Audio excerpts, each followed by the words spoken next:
This morning I wanted to start today by asking you a question.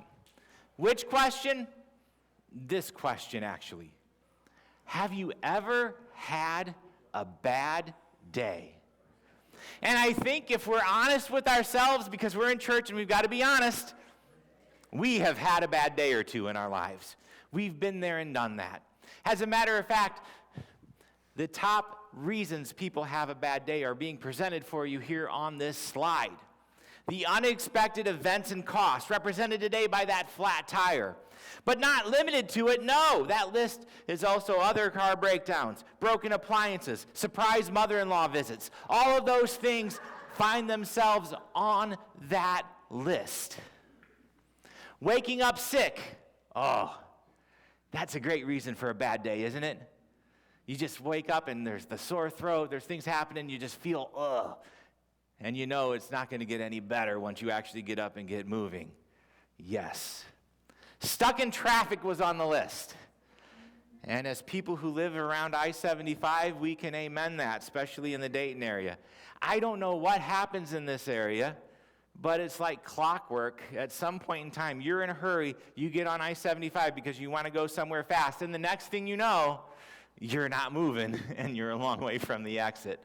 So I-75, we're looking at you, and we get that 100%. Losing something that you needed for the day. The misplaced phone, keys, wallet, purse, or other items that we can't find, but we needed for the day ahead, and we have to have them, and we can't find them. Of course. Our discovering that the plans you were really looking forward to had just been canceled. The dinner out, the fun event, that get-together that you were really looking forward to, whatever it was just happened to end up being gone with the wind. And today we're going to look at something in Scripture, someone who in Scripture who actually had an experience. Is it a bad day? Well, I'm going to ask you here in a second and let you decide.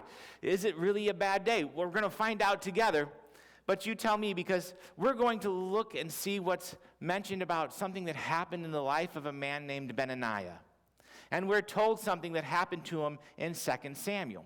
To quote the NASB version, he's in a pit with a lion on a snowy day. Let that sink in. In a pit with a lion, snowy day. So even if you wanted to climb out, we know what snow does, makes things slick. What are you going to do? And since most of us probably weren't raised around lion tamers, I went to Cedar Point and saw Jungle Larry, but he wasn't part of the family. So since most of us weren't raised around lion tamers, this would probably fall into the category of bad day. Maybe really bad day. Or maybe a nightmare for some of us, right? It would definitely fall in a category of something that we would not want to have to experience. We would lump it there. We'd rather have that surprise mother-in-law visit than that happen to us, right? We would rather have something like that happen. Any of those things on the list that would call a bad day than that, right? But what if I told you that this verse isn't about Benaniah having a bad day? Would we believe it? What if I told you that Benaniah actually voluntarily put himself in this situation? Would we think he was crazy? That would be another reason to see this guy as someone that we should not learn a lesson from today, Pastor. He's crazy. It's like the guy that would go around jumping on alligators. It's a beaut. Look at this, how big. Right? Crazy. But what if I even told you this? What if you think this event was something that marked this guy not as crazy, but the Bible called him mighty? And in the process, what could we then learn about it along the way? Let's find out as we dig into that verse. It's found in 2 Samuel chapter 23 and verse number 20. There was also Benaniah, son of Jeroah, and a valiant warrior from the tribe of Cabez. He did many heroic deeds, which included killing 2 champions of Moab. All right, let's explain the scene in the context, because we have to understand where this passage is set.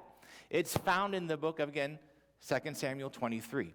And what you're looking at, depending on what Bible translation that you find, is that you are either looking at something called David's mighty men or David's mighty warriors. And he's going on about two separate groups that were all together but separate at the same time. And it starts with this group of three. They were famous in all of Israel. They were well known by their mighty deeds and their exploits. And there was the three of them, and their names were well known. We do not know who they are right now, but they were well known at that time in Israel. And they were household names, and people would talk about their courage and acts of bravery. Then there was a second group of 30 men who were also given this honor and mentioned in this place. And Benaniah is the second one of the 30 mentioned. We would call him number 5. We're Americans, and we like to count that way and not separate things out like that. But regardless, he's the fifth one in line, the fifth one coming down in the story. And what he did was something that identifies him. Let's say it that way, right? He's described to us as a valiant warrior. Now, valiant is defined as possessing or acting with boldness, courage, determination, and faith. I wasn't expecting to find faith in the definition, but it's there. And this is the way that we are introduced to him. He was so valiant that he did something of note. He is credited with killing 2 champions of Moab. Oh, yes, 2 champions of Moab, Pastor. We understand everything now, right? 2 champions of Moab, of course. But as we know in the Old Testament, names have meaning. And this is another one of those places where the name actually has meaning. 2 champions of Moab in Hebrew is Arel, which means 2 lion-like men. Lion-like men are warriors. They would be the ones that you would fear if you would ever face in battle. If it was Goliath versus someone else, the Goliath types would be the lion-like men of Or. They were the ones that you would not want to face in battle, that you would not want to see coming your way. They would be the ones that the betting market in Vegas would say the odds are in their favor. They would be the ones that would be winning the battle in most cases. But we're told that Benaniah faced 2 of them. And we're told instead of fearing them, Benaniah not only confronted them, but defeated them. And for my friends from Springfield, that means they killed him. Sorry, 3. I got him in. We're good. But he wasn't content to just go after lion-like men. I want you to see one more thing. Remember the pit and the lion? Look at the rest of verse 20. Another time on a snowy day, he chased a lion down into a pit and killed it. Do you see what this guy actually did? He chased the lion into a pit. You and me would probably be okay standing on top of the pit, looking down, going, what are our options? Number 1, let it starve. Number 2, somebody bring me a bow and arrow. Number 3, anybody got a couple extra spears? But not one of those options would be one of us going, hey, I'm just jumping in and then get this over with. But that's what he did. He followed the lion into the pit. And if this didn't go well for him, there was no chance to turn around. Remember the snow. This was a him or me scenario, and one of them wasn't coming out of that pit. And with an apparent lack of fear, Benaniah looks down at the lion, sees the surroundings, and jumps in. And that's what we don't get. And that's what brings me to ask another question today. And I really want us to ponder this as we think about what he did. What is the difference between faith and fear?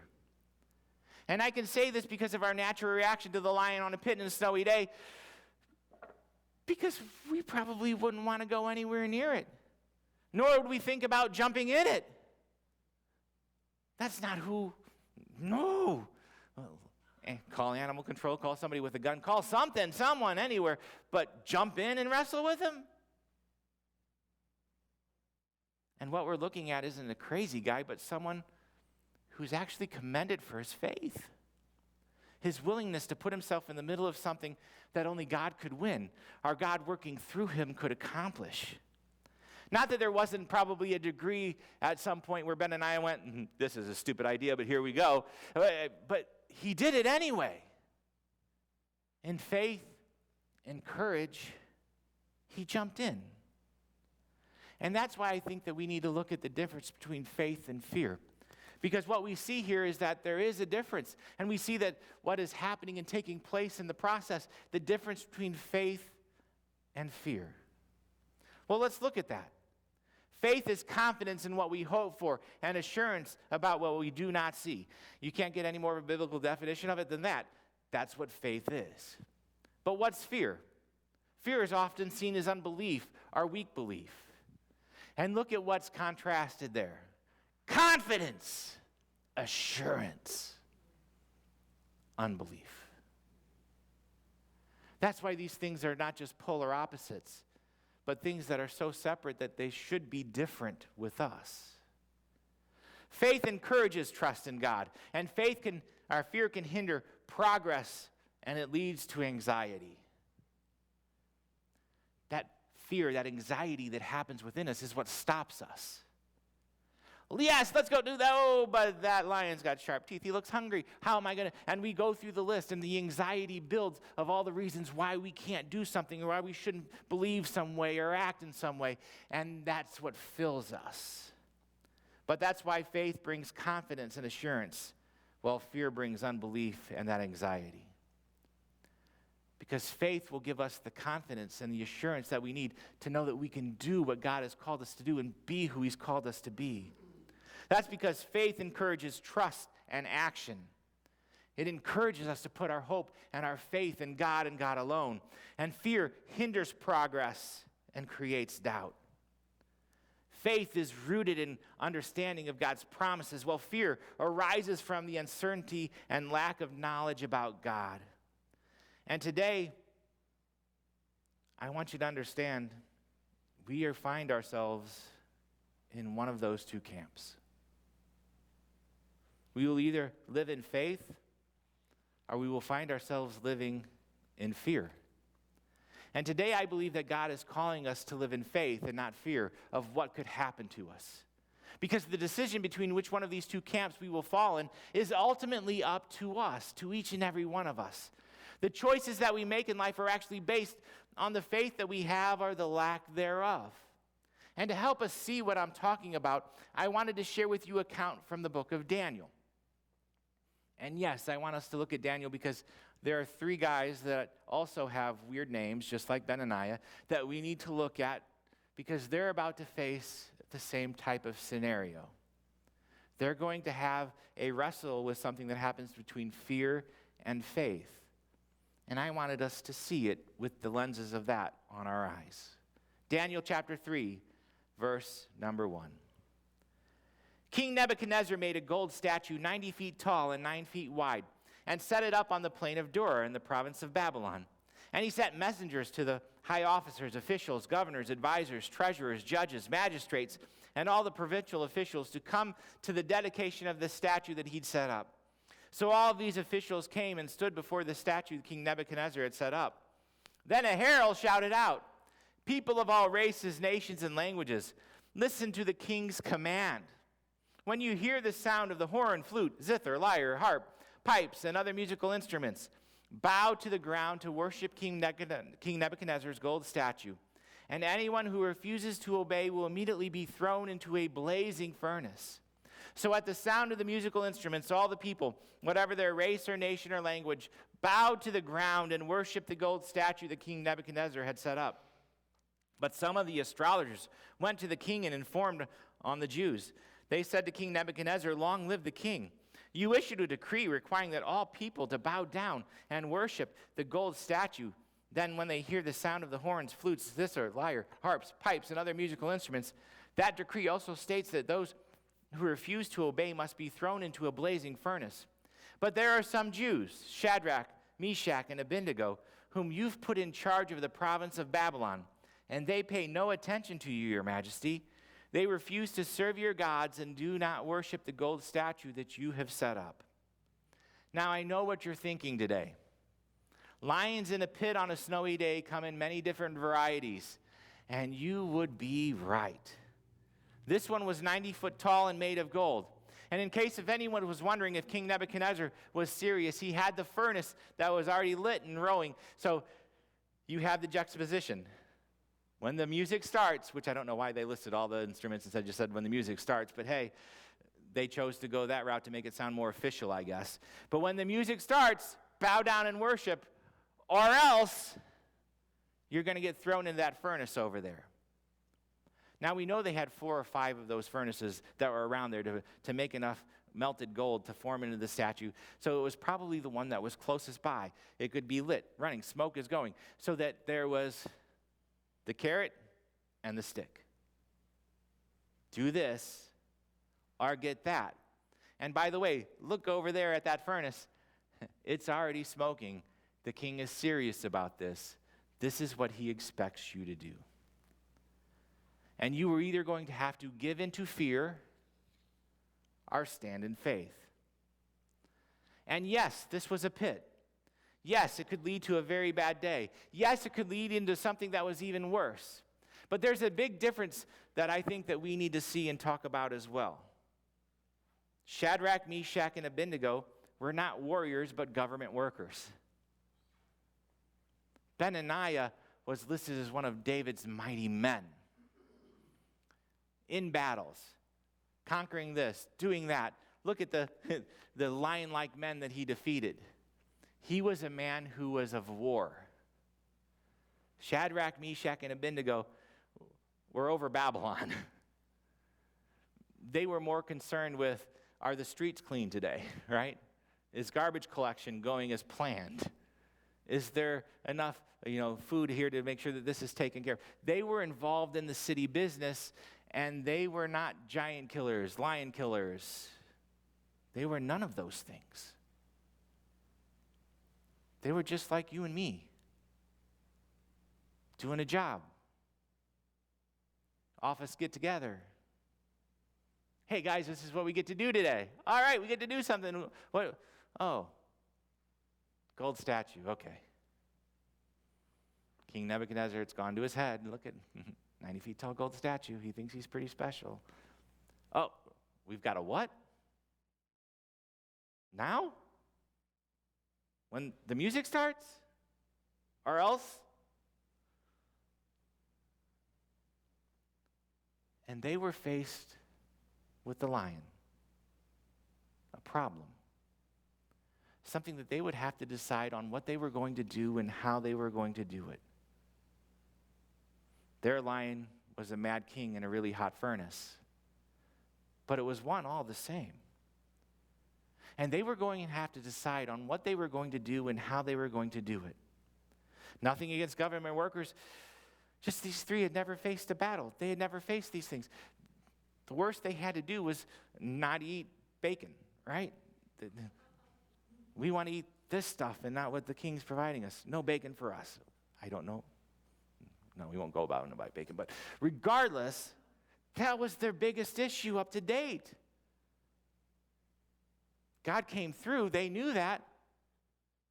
But not eating bacon and getting thrown into a fiery furnace are 2 different things. And they knew that their stand, their choice, could have consequences. And they would have to be willing to jump into that pit, to make a choice, to take a stand. As a matter of fact, look at what's said in verse 13. Because fear's not done rearing its ugly head. Oh no, fear's not done trying to get them to join their side at all. Look at verse 13. Then Nebuchadnezzar flew into a rage and ordered that Shadrach, Meshach, and Abednego be brought before him. And when they were brought in, Nebuchadnezzar said to them, "Is it true, Shadrach, Meshach, and Abednego, that you refuse to serve my gods, or to worship the gold statue I've set up? I will give you one more chance to bow down and worship the statue I've made when you hear the sound of the musical instruments. But if you refuse, you will be thrown immediately into the blazing furnace. And then what God will be able to rescue you from my power." And here we see it. Fear versus faith. Unless you do this, you get that. And what God can stop that from happening? The three knew that they had to make a choice. They knew what their pit was. They knew the lion that was facing them. They knew about the other lions that had come before. And they were willing to jump in. So much so, look at their response in verse 16. Shadrach, Meshach, and Abednego replied, O Nebuchadnezzar, we do not need to defend ourselves before you. If we're thrown into the blazing furnace, the God whom we serve is able to save us, and he will rescue us from your power, your majesty. But even if he doesn't, we want to make it clear to you, your majesty, that we will never serve your gods or worship the gold statue that you've set up. And I want you to see that they made their choice to stand in faith. They were willing to jump into the pit with the lion on a snowy day. Because the king was mad. The king was now upset.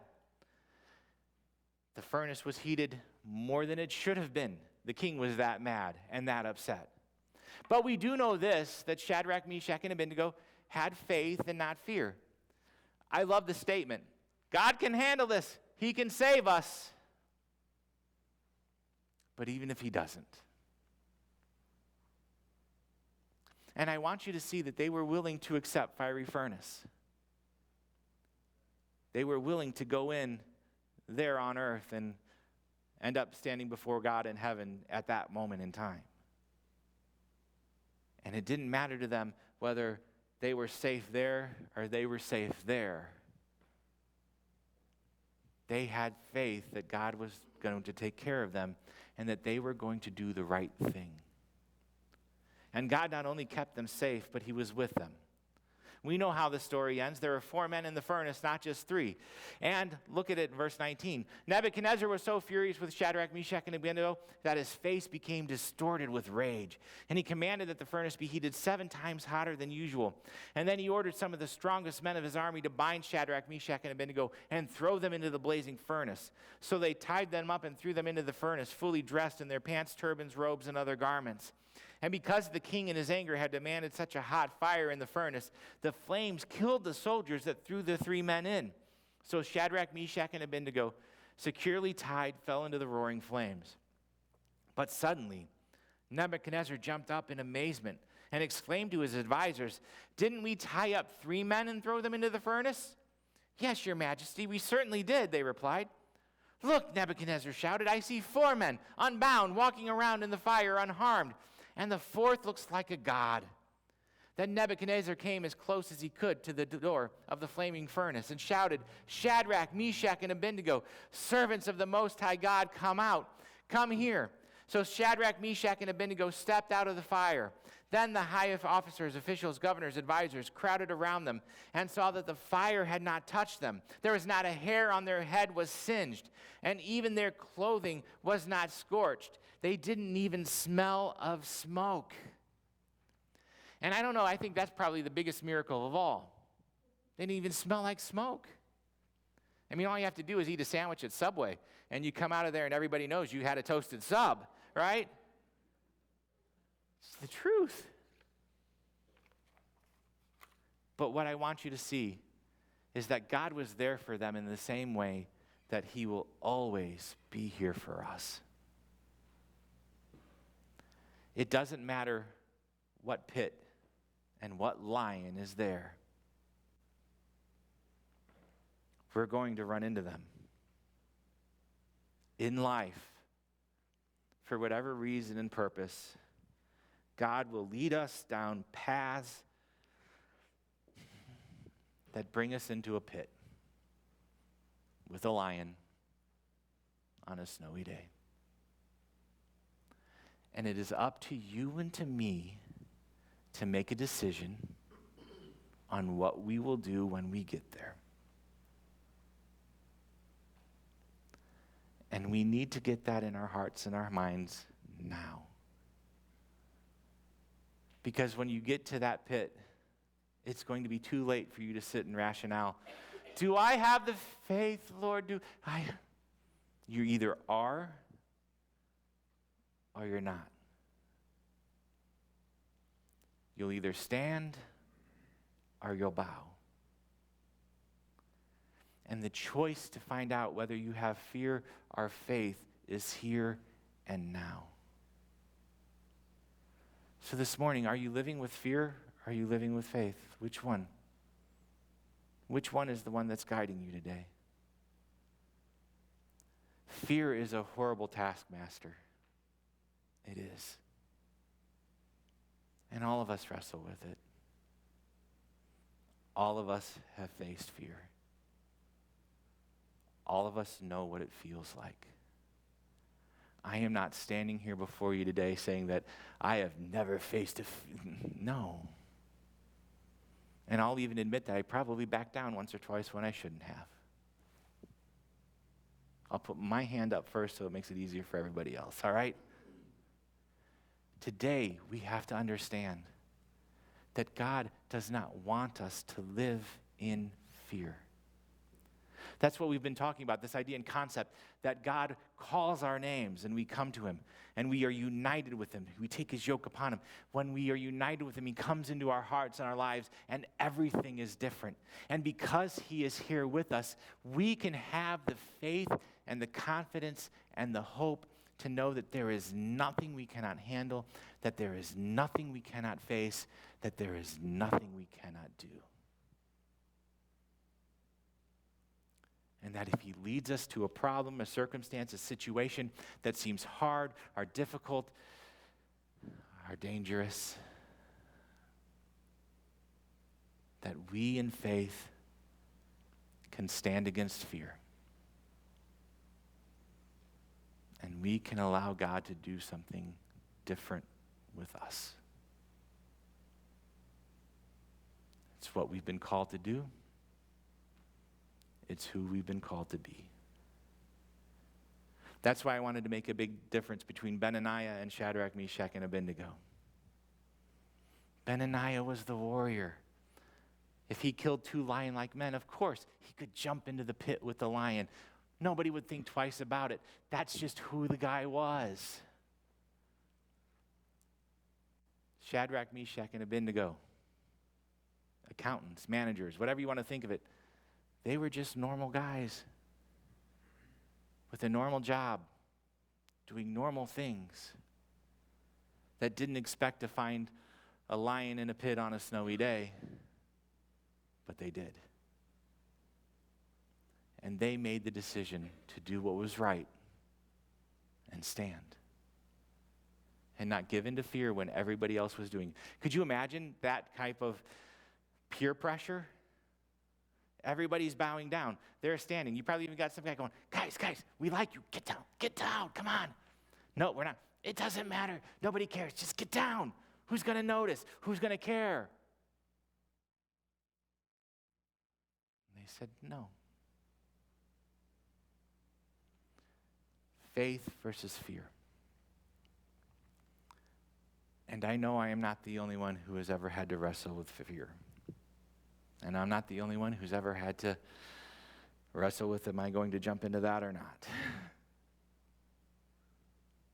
But today, that is what God is calling us to do. And I know we face things, hard things, tough things. Things that you haven't told people about, things that you're wrestling with. Maybe it's things you've told somebody, but you're still just, Lord, why did you bring me here? I don't want to get in there. Right? I've had that conversation with God. No. I don't want to deal with that. Can I go some other way? Can I walk around it? Do I have to? But in the end, if he brings us to things, he brings us to places to stand. So this morning, as my worship team comes, I want to challenge you to do something. They're going to play a song here in a second. I'm not sure which one, but that's okay. That works. But what I want you to do is take a moment and look at your heart and your life. Normally I ask you to stand for singing. I'm actually just to sit there for a second. And they're going to start to sing and just kind of enjoy it. Go along with it. But you and God have some conversations. You and him talk. And if you feel like there's something that you've been struggling with, if fear's gotten the better of you, if you've been wrestling with this and you don't know if you should do it, life's been hard and you've just been beating your head against the wall, whatever the case is, there's a lion in a pit in a snowy day and you know what it is. At some point as we sing, do what Shadrach, Meshach, and Abednego did and just stand. Here I am, Lord. You can use me. I'll take that next step. I'll do whatever you need me to do. I trust you. I've been fearful about this next step. I didn't know what to do. But Lord, I trust you. I don't know how any of this is going to work out, Lord. I'm standing up. Help me today.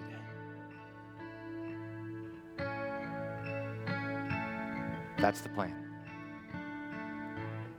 Well, that's not normally what we do, Pastor. I know it's not. But it works with what we wired about, right? So we're going to do that today. And if you know that God's dealing with you, just stand and watch what God does in our hearts and our lives. So worship team, I give it to you.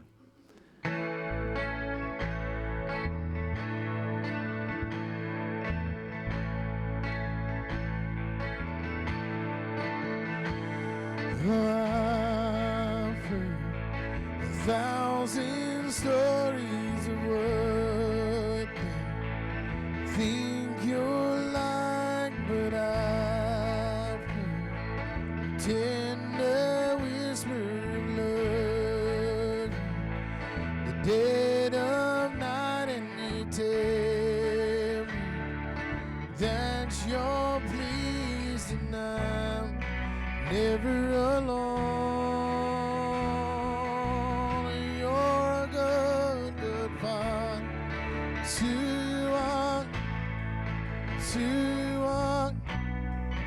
To are, and I'm loved by you. So I am, so I am, so I am.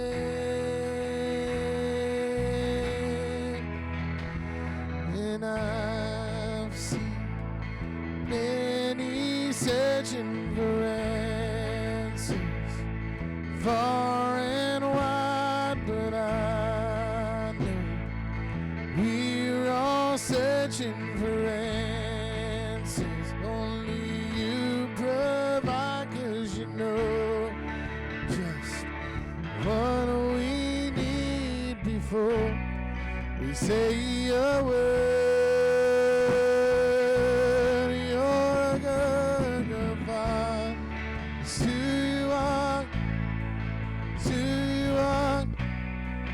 To are, and I'm loved by you. It's who I am, it's who I am, it's who I am. You're a good, good Father.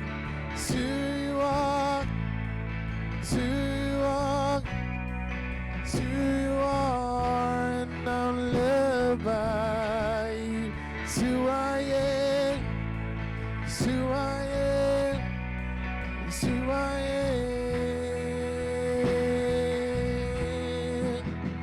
You are perfect.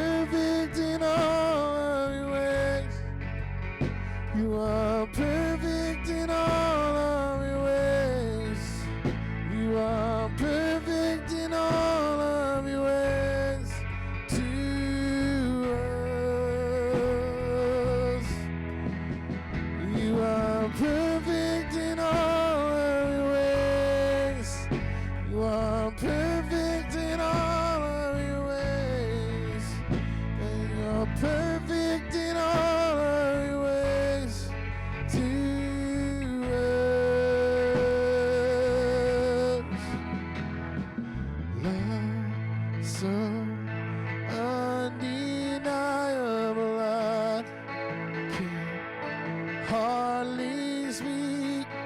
Peace so unexplainable. I can hardly think as you call me.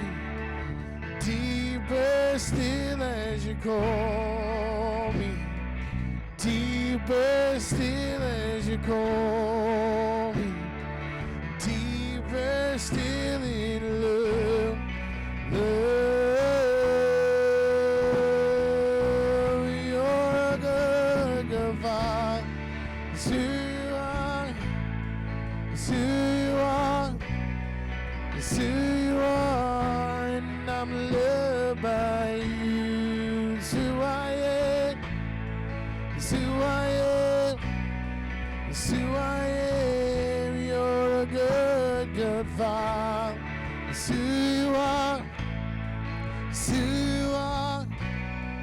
It's who you are. And I'm led by you. It's who I am. It's who I am. It's who I am. Congregation, sing with me. You are perfect in all your ways.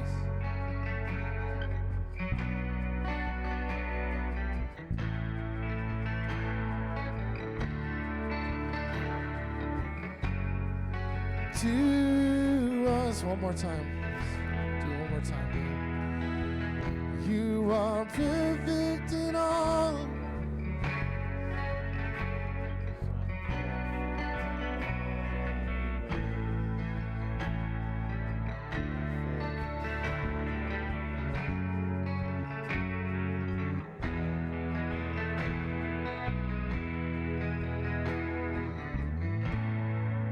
Jesus, today we stand before you. Help us to have faith. Help us to believe. Help us to trust. To have that assurance and confidence. Help us, Lord, today. Help us to face the things that are coming. Even though we don't know how things are going to turn or end out, we know that you do. So we come to you, Father, in faith and in boldness, knowing that you have us, that you make all things work together for good, that you want to give us peace and hope.